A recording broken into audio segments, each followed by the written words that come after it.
प्रधानमंत्री मोदी ने नेहरू पर हमले किए तो इसका जवाब प्रियंका की तरफ से दिया गया।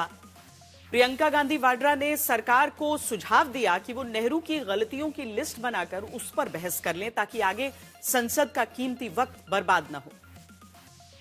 और जहां तक जवाहरलाल नेहरू जी की बात है, जितनी देर हमारे प्रधानमंत्री देश के प्रधानमंत्री रहे हैं, 12 साल हो गए हैं, लगभग उतने ही सालों के लिए जवाहरलाल नेहरू जी जेल में रहे। वंदे मातरम को लेकर प्रधानमंत्री ने जवाहरलाल नेहरू को घेरा तो राष्ट्रीय गीत को लेकर कांग्रेस की तरफ से सरकार को नेहरू के योगदान कांग्रेस याद दिलाने लगी। अगर इन्होंने इसरो नहीं बनाया होता तो आज आपका मंगलयान नहीं होता। अगर DRDO नहीं बनाया होता तो तेजस नहीं बनता। अगर IIT और IIM नहीं बनाए होते तो हम आज IT में आगे नहीं होते। अगर एम्स नहीं बनाया होता तो हम कोरोना की जब बड़ी चुनौती का सामना कैसे करते। कांग्रेस की तरफ से लोकसभा में जवाब देने के लिए प्रियंका गांधी उठी और जवाहरलाल नेहरू का खुलकर बचाव किया। अगर इन्होंने BHEL, गेल, सेल, भाखड़ा नंगल ये सब नहीं बनाया होता जो आप सब बेच रहे हैं, तो ये विकसित भारत कैसे बनता। सदन में बोलते हुए प्रियंका गांधी ने वंदे मातरम पर बहस की वजह पश्चिम बंगाल का चुनाव बताते हुए प्रधानमंत्री मोदी पर चुटकी ले ली। इसको कहने में कोई झिझक नहीं है कि भाषण अच्छा देते हैं, थोड़ा सा लंबा, लेकिन भाषण अच्छा देते हैं।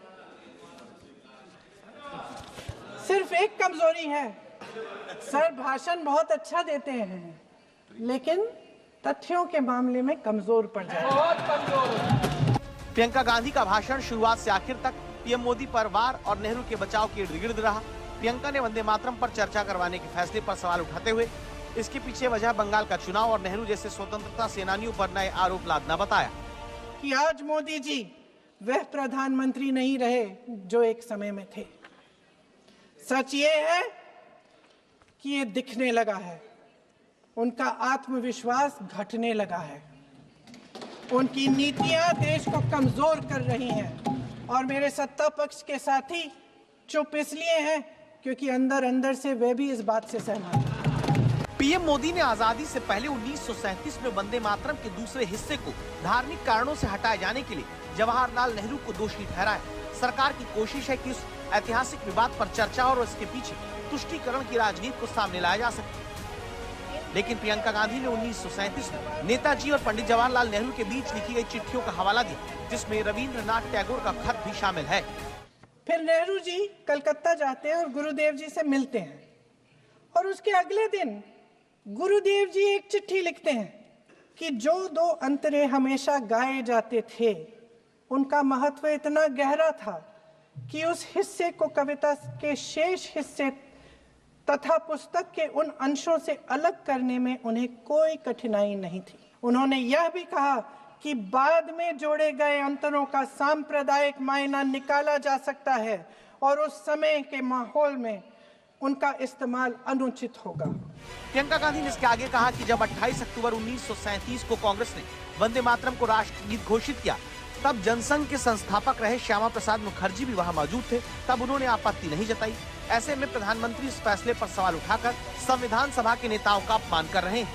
क्या सत्ता पक्ष के हमारे साथी इतने अहंकारी हो गए हैं कि अपने आप को महात्मा गांधी जी से, रविंद्रनाथ टैगोर जी से, राजेंद्र प्रसाद जी से, बाबा साहब अम्बेडकर जी से, मौलाना आजाद जी से, सरदार पटेल जी से, सुभाष चंद्र बोस जी से बड़ा समझने लग गए हैं।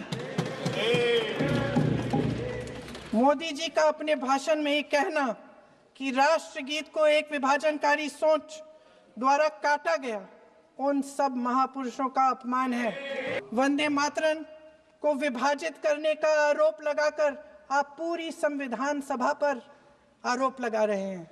यह हमारी संविधान सभा और हमारे संविधान का खुला वार है। प्रियंका यही नहीं रुकी और जवाहरलाल नेहरू का बचाव करते हुए कहा कि उन्होंने देश की सेवा करते हुए दम तोड़ा। अगर उन्होंने राष्ट्र निर्माण में योगदान नहीं दिया होता तो देश आज यहाँ नहीं होता। प्रियंका ने बीजेपी पर तंज कसा, कहा कि जिस तरह प्रधानमंत्री ने अपने अपमान की लिस्ट बनाई है उसी तरह नेहरू के अपमान की लिस्ट बनाकर सरकार सदन में चर्चा करवा ले, ताकि संसद के कीमती वक्त को बर्बाद होने से रोका जा सके। तो मैं उनको एक छोटी सलाह देना चाहती हूँ कि नेहरू जी से जितनी भी शिकायतें हैं, जितनी भी गलतियां उन्होंने की आपके जहन में, जितनी भी गालियां देनी है, जितना भी अपमान करना है, उसकी भी एक सूची बना दीजिए। नहीं, बात खत्म नहीं है। 999 अपमान, 9,999 अपमान, सूची बना दीजिए और फिर हम एक समय निर्धारित करते हैं। जैसे हमने 10 घंटे आज वंदे मातरम पर हमने बहस किया है ना, उस तरह से हम अध्यक्ष महोदय जी से पूछेंगे, एक समय निर्धारित करेंगे, 10 घंटे, 20 घंटे, 40 घंटे, जितने घंटों में आपकी ये शिकायत पूरी हो जाए, माननीय सदस्य आप शांत हो जाएं और हम बहस कर लेंगे। तो पीएम ने वंदे मातरम के टुकड़े होने के लिए जवाहरलाल नेहरू को घेरा, तो प्रियंका गांधी ने इसे संविधान सभा का फैसला बताकर नेताजी समेत बाकी नेताओं के सम्मान से जोड़कर पलटवार कर ये तय कर दिया कि आने वाले वक्त में भी नेहरू की विरासत पर बीजेपी और कांग्रेस में सियासी भिड़ंत जारी रहेगी।